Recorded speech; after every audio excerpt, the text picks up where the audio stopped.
Hello friends, welcome back to the online classes. We were going through lesson number 4, a question of trust, and almost half we had finished. So in this story, we'll have a small recap.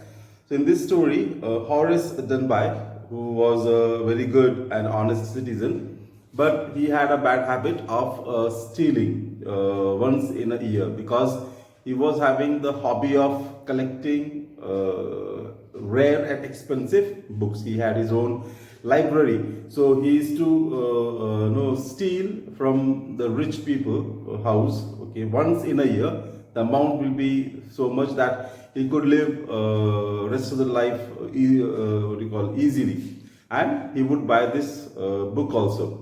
Now, he was a lock maker, and he had two helpers for him to help him to make these locks and all, or repair the locks, whatever.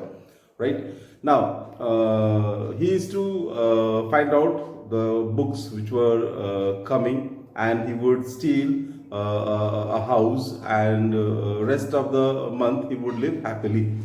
He will never buy the books directly. He never goes to the shop and buy, but he is to buy it through the agent, so that people may not note him, because his house is he's not so attractive, not so looking good. He was a bit old. Okay, he was single, 55 years old fellow, and this year also he came to know that three expensive and rare books were going to be launched. So he had found a house already in a Grange, okay, in a Shoetover Grange, where this house was made. It was very big, huge one, a very rich fellow's house. The husband and wife, both of them had gone, means the family had gone to London, and he went around the house to have a study, and there was a case study about the house in a magazine. So through that also, he gained a lot of information. He collected a lot of information about the house. Now the day came to go and steal the house. The day the servants had gone to watch the movie, and they hanged the key beside the kitchen door. He got ready with all the dress and all, and his tools bag, and came to this house. He jumped from the wall, got inside the garden, came to the kitchen door, opened the door, and he knew that there was a dog called Sherry. He said that if we want to be very friendly with the dog, we should call the dog with the right name. So he was very friendly with the dog. The dog also started wagging its tail towards this Horace Dunby, and he gave some biscuits. Now, Horace Dunby was having a problem. He was suffering with hay fever. Okay, hay fever means the fever from the flowers. Okay, the smell of particular flower. Some people are there who have got, now just like some people are having dust allergy, right? From the dust, they get allergy and they start sneezing and coughing and all those things. Similarly, this hay fever is with a particular flower. Now, he was also having the same problem. Now, he got inside the house, and when he opened the door, got another room, there was already kept a vase, flower vase. The moment he started sneezing. He had studied in the magazine that the man who of the house, he knew he was a good collector of pictures, and in the magazine it was written that there was a safe behind an ugly picture. So when he saw a lot of pictures, he had an idea that why should not he also collect the pictures. But then he thought that the pictures would take a lot of place in his room, so and he cannot afford it. Whereas the books doesn't take that much place, so he could easily afford them. He can keep them anywhere. Now, he knew that the alarm bells, the wiring was not so good. The alarm bell he could easily go and cut. He went to the hall, cut the alarm bell, and came back again. And when he came again, since the flower vase was there, again he started sneezing. Now, he removed the picture. He opened his toolbox tool bag and started. And he already wore the gloves because he doesn't want to leave the fingerprints. Now, as he was sneezing the second time, he put his hand, his face under the buried in his hand and started sneezing. Suddenly, he heard a voice, and the voice said, a voice of a lady said, "Then I think you have got a hay fever." And he said, "Yes," and sneezed loudly. Again, he was about to sneeze. Then she said that it is very easy to cure if you know from which flower you get this problem and have a proper medication. And again, he started sneezing very badly. So up to here we had finished. Let us continue. Page number 22. Page number 22 onwards. It was a quiet, kindly voice, but one with firmness in it. A woman was standing in the doorway, and Sherry was rubbing against her. She was young, quite pretty, and was dressed in red. She walked to the fireplace and straightened the ornaments there. Now, he saw from the voice from where it was coming, and he found out that there was the woman was standing there with a red dress near the doorway, and Sherry also was standing beside her. She was very pretty, good looking, and she just came inside and sat down and spread the ornaments. "Down, Sherry," she said. "Anyone would think I had been away for a month." She smiled at Horace and went on. "However, I came back just in time, though I didn't expect to meet a burglar." So she commanded Sherry to sit down, and then she sat herself and spoke to Dunbar that that everybody may think that I am not in the house. I have gone out for a month, but I just reached yesterday. Okay, I just reached yesterday, and I never thought that I would meet a burglar. Okay, a thief. I never thought that I would meet a burglar. Horace had some hope because she seemed to be amused at meeting him. He might avoid trouble if he treated her the right way. He replied, "I didn't expect to meet one of the family." Now, he got a little frightened, but when he found that she was not so angry, or she was not so upset seeing him, and she was not making any noise. Instead, she was talking very politely and kindly. He realized that it is better that I should not go for anything else, any stupid thing I should do, whereas I should speak to her politely and kindly and try to get away from this trouble. So he said that I didn't expect that I would meet any family member here. She nodded. "I see. What an inconvenience it is for you to meet me. What are you doing to do?" Horace said, "My first thought was to run. Of course, you could do that, but I would telephone the police and tell them all about you.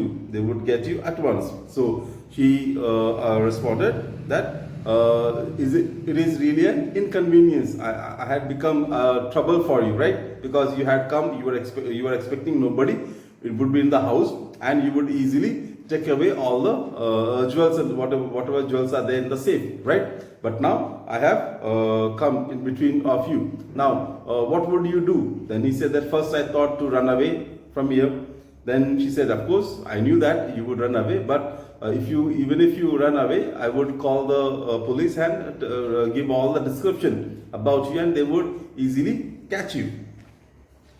Horace said, "I would, of course, cut the telephone wires first, and then," he hesitated, a smile on his face, "I would make sure that you could do nothing for some time.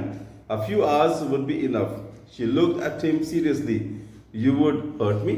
Then Horace said that already I was thinking to cut off the telephone wires, because when I cut the telephone wires, then nobody would call. And then he stopped. He did not speak anything. He just smiled, because he's a man, and a woman is standing in front of him, and he could easily hurt her. So he did not want to tell that. So he just said that, no, I would do something to escape, for myself, nothing, and I would get some time to run away from this place. Even if you call, by the time you repair the telephone, or you go to the police station, that much time is enough for me to run away from this place. But she looked at him and she said that, would you hurt me? Are you thinking of hurting me? Horace paused and then said, I think I was trying to frighten you when I said that. You didn't frighten me. When she asked, are you going to hurt me? Then he said, no, I am just trying to frighten you. If you do something, then I will hurt you, or I will do something like that. So, and she said that, do you think that I am frightened? Because she was sitting very easily, quietly, and there was no fear on her face, whereas she was interacting with Horace very plainly. So we cannot say that she was frightened at all. Okay, she was not all frightened. She was very calm, quiet, sitting in front of Horace and speaking to him very politely and kindly. Horace suggested, it would be nice if you would forget you ever saw me. Let me go. The voice was suddenly sharp. Why should I? You are going to rob me. If I let you go, you will only rob someone else. Society must be protected from men like you. So Horace then suggested that if you forget everything, if you would be nice, and if you forget everything, and allow me to go from here. But then she said, she got a bit loud now, angry and all, and she said, why should I allow you to run away from this place? Because if I allow you go away from here, then you will rob some other house, and people like you are very dangerous for the society. So I should be, as a good citizen, as a good member of society, I should help people so that they can be protected from you. Horace smiled. I am not a man who threatens society. I steal only from those who have a lot of money. I steal for a very good reason, and I hate the thought of prison. She laughed and he begged, thinking that he had persuaded her. Look, I have no right to ask you for anything, but I am desperate. Let me go, and I promise never to do this kind of thing again. I really mean it. Now, Horace smiled when she said that you should be, society must be protected like you. Then he smiled, and then he said that I don't steal poor people, I steal rich people. I just take a little money from their lot of money. They have got a lot of money. So from that, I just take a little money only. And that also for a good reason, not for any bad reason. Okay, that's what I do. She laughed. Again, he begged, thinking that he had almost changed her mind, and said that, please, let me go from here, and I promise that I will never do this kind of thing to anyone. Okay, I will stop, change myself. I will never go to theft anybody's house. So please, let me go. And I really mean it. I really promise that I will never do this. She was silent, watching him closely. Then she said, you are really afraid of going to prison, aren't you?